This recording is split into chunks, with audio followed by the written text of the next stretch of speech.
Hello, YouTube. Welcome to RV Daydream. We're in the garage. It's a beautiful day outside, finally, and it's time for outdoor recreation. What have you been up to? I've been riding on a daydream. We did a video from a product from this company with our grandson. They had a little electric ATV. This is the same company that also offers, believe it or not, mobility scooters. I'm still hoping to come across one of their big mobility scooters. I want to see what that's like. But in the meantime, we got another product that I think my grandson might like. I don't know necessarily because he has a thing about loud noises. And that is the DB002. And it's a 49cc mini bike in this little box. Now, I know that it seems pretty wild, but at the time of filming, you can get this for less than $190. I mean, it's like right at $190. But I can't believe it. Now, pricing fluctuates all the time. Check the link in the description to see what the current pricing is. Or maybe it's a tagged product, possibly. I don't know how I'm going to have this linked, but the idea that there's something that you can ride on in here, it's really nuts. I find it amazing. So we'll open this up, take a look at it, and go over the features. Again, it's 49cc. It's not very tall. I think this thing's only maybe, well, let me get my notes. It's saying that it is 22 inches at the handlebars. The seat is like 21 inches. The tires are like 12 inches. And then as far as the overall length of the bike then is 38 inches. Now they're showing a rider on here that's 50 inches tall. This will handle up to 160 pounds. This is, off-road. This is a leisure type vehicle. This isn't hardcore going off mountains, making jumps that are, impossible, that kind of thing. This is just a leisure yard mini bike. So again, let's open it up and take a look at it. Hopefully the assembly goes pretty quick because I think it's going to be fun. I think it'll be really fun. And I love small engines. If you guys don't know, prior to me being an RV type guy, I had a small engine shop. I was a certified outdoor power equipment or OPE certified 2-stroke, 4-stroke mechanic for many, many, many years. And I worked for a few different companies that serviced all of Home Depot's power equipment. I used to be the guy in the Sears van that would come out and fix all your mowers and charcoal grills and treadmills and garage door openers and stuff like that. So I've always had kind of a connection with small engines. And this harkens back to some of the earlier stuff that I used to do. So I think it's a green one. Let's open it up and see what it is. Whenever you cut this stuff open, be cautious.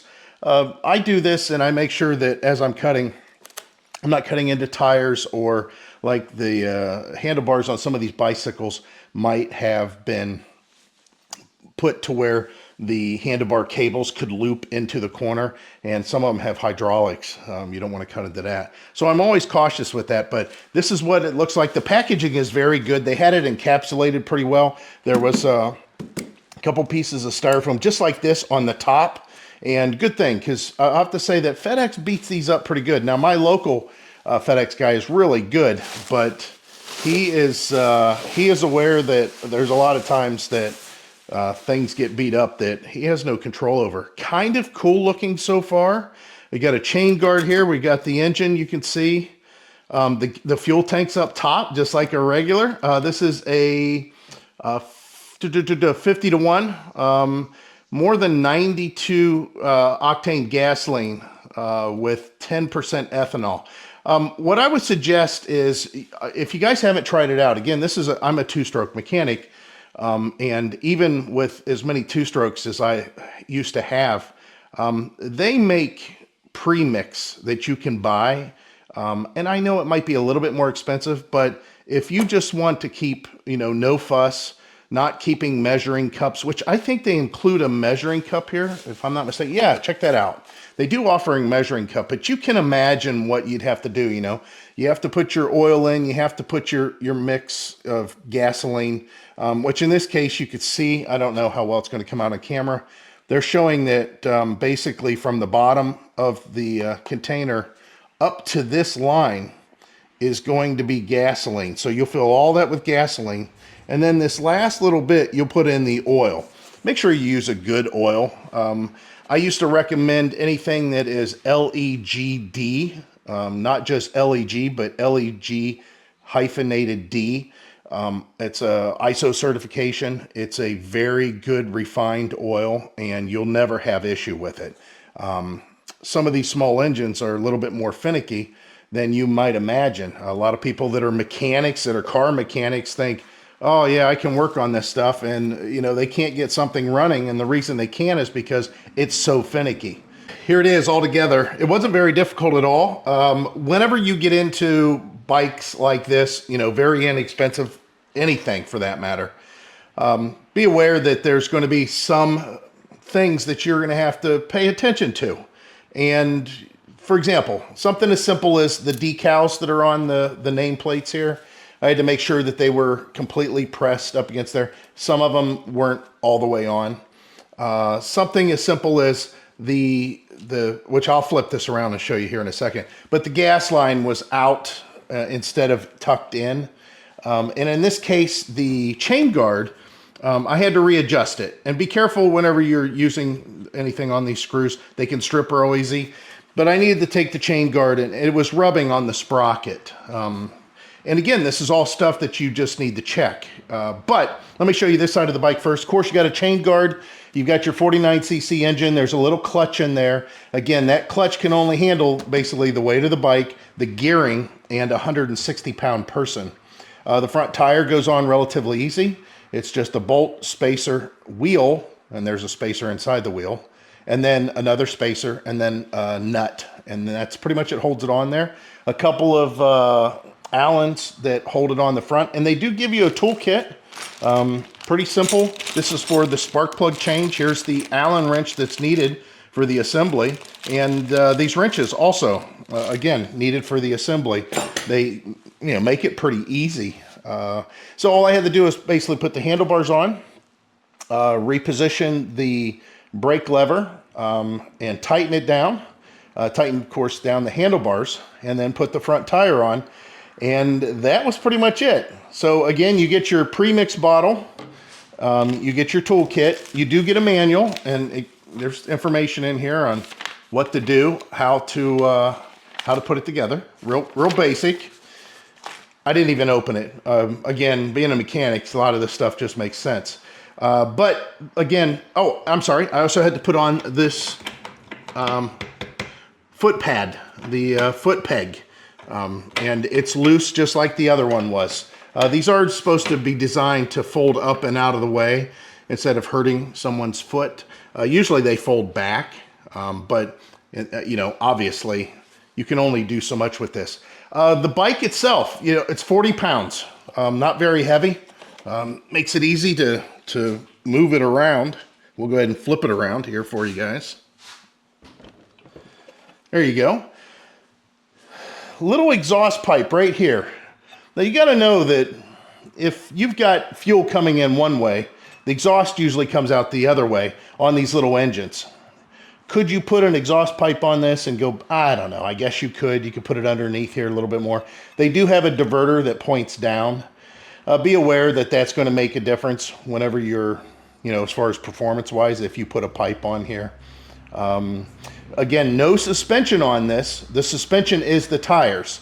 And the tires say right on them 7 PSI. I checked them both. One was at 7 and the other one was at 6. So they came from the factory pretty good. There's a nomenclature plate here. Just tells you the information about the bike, when it was built, the serial number, all that good stuff. And again, talking about the fuel comes up out of this little gas tank with a couple of hoses that are protected with a spring.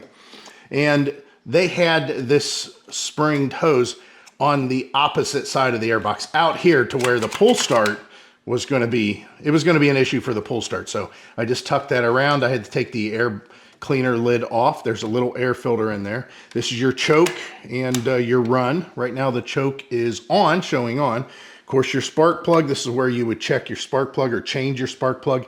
And the mixture, again, is 50-1. If you've got a good mix, a good quality mix, you're going to have something that you won't have to change the spark plug very often. But as far as a nice little compact piece with all the finishes, it does have disc brakes, or disc brake single. It's just for the rear, which is nice for the little kids because, you know, they know to squeeze this to stop and they're not confused and pull something else. And I mean, a front brake may throw them over the handlebars till they learn. This is a good unit, I'm sure, to learn how to ride on and understand how the dynamics of a motorcycle works. The gas tank itself is 0.32 gallons. The lid is a vent. So you've got to make sure that this stays open. There's usually, and they do have a little opening here, a little tube that you could run up and out. You see that on dirt bikes. I don't know if that's necessarily here, you know, for this. 0.32 gallons, they're saying, will get you about 27 miles. That's pretty good. That's a long ways to be riding something this small. But I'm sure if your kid gets on it and really likes it, yeah, they will definitely be doing it. And I'm sure you'll be refilling and refilling and refilling. It's just a nice way to get kids into outdoor recreation. As a kid, if I had the ability to get something like this whenever I was younger, maybe, you know, 10 years old, 9 years old, the price is, I can't believe how low these prices are. So what we'll do is we'll get some gas in here. I'll go ahead and see how many pulls it takes to get it started, and we'll see what it sounds like. I don't know if I'm going to be able to get my grandson to ride this on camera. I'm hoping so, but he just got out of school and he's got swimming classes. He's got all kinds of stuff going on. And, you know, for a 6-year-old, summer is a big thing. And he likes coming to his grandparents, but we'll see if we can get him on this. And again, I don't know if he'll like it. He's never really ridden a dirt bike. He's always had either those Power Wheels Jeeps, and then you've seen on a previous video, we got him an ATV, an electric ATV, which he loves. And he runs that pretty hard. And he does ride a bicycle very well. It's just, I don't know what he would do when it comes to this. Okay, so this is what I was talking about, True Fuel. It's 92 base fuel octane. There's no ethanol in this. So as far as its ability to stay stored for a long period of time, this works really good. It's ethanol free, obviously, but it's for long-term storage. And again, some of the requirements, this one has JASO FD. That's a good rating, but I'm talking about the ISO LEGD, that rating's on here. Again, I prefer that I buy these. Now, if you wanted to, you could go get, if you're close to a marina, which we're real close to a state park, and there's a marina there. We could get boat fuel, which doesn't have ethanol in it, and then I could get really good mix, and I could pre-mix this and know that I have enough for, essentially, like I said, they're advertising 27 miles. Now, the first thing I'm looking for is some sort of a primer bulb. There is one underneath. I'm glad that I seen that. So we'll go ahead and pump the primer bulb. And I see the fuel's coming in. There we go. Now I see the fuel returning also. I want to get most of the air out of the line here. All right, so we moved on the floor here, made it a little bit easier in case something happened. We'll go ahead and put the choke back on, give it a little pull.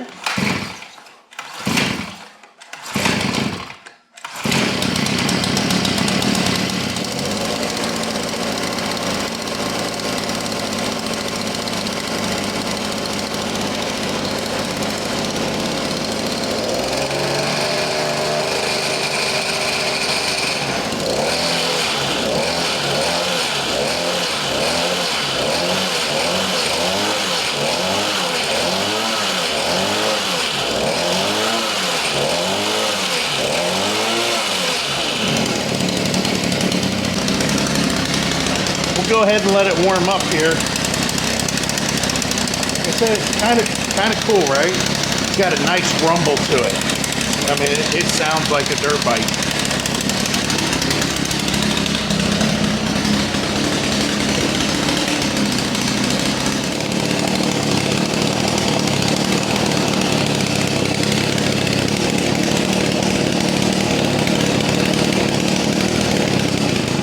So there you have it. I'm going to tell you two things to come away from this. Be able to know that you might have to make some adjustments on the carburetor. I think there's some adjustments that need to be made, but that's the way almost all these two-stroke carburetors are. It sounds really good, sounds powerful. You got to figure that most of our string trimmers are not very big. They're usually, 30cc, 28cc, not big at all. So this one being a 50cc, almost a 50cc, this is like a full-size moped engine. The other thing is I'm definitely going to be adding a fuel line to the top of the vent for the fuel tank, because I see that fuel is coming out that and is kind of splashing a little bit. So other than that, this is a cool little bike. I was concerned that it might be something that sounded a little wussy. Kids see this and they're like, oh, that's cool. I got myself a little dirt bike. And then you fire it up and it's kind of quiet, and I don't know. There's something to be said, even though I have done a lot of reviews on electric bikes and of course electric ATVs. There's something to be said about the sound that a two-stroke makes, or even a four-stroke for that matter. But this does sound pretty darn good. I like the way that it sounds. And unfortunately, my grandson will not ride this. There's no way he would ride this. And the reason that I know this is oversharing a little bit. He's on the spectrum, so loud noises kind of, it freaks him out. I know this is too noisy for him. But as a kid like myself and my son would have jumped on this in a second when he was 9 years old and would have just took off on it, or even 6 years old. My son started riding two-wheelers without training wheels when he was 3. So this definitely has a place. Just make sure your kid's comfortable around dirt bikes. But again, thanks to HeartS. The links will be in the description. A cool little bike. Definitely something that would look great under a Christmas tree. As a kid, I would have loved to have woke up in the morning and seen this thing. And again, not very expensive. Not when you're talking about the cost of some of these other things that are out there. Just like an electric version of this, you're probably looking at about $300, maybe $400. And this thing, as it sits, again, at time of filming, we're less than $190. I appreciate it, guys. And always, we hope to see you out there. Bye.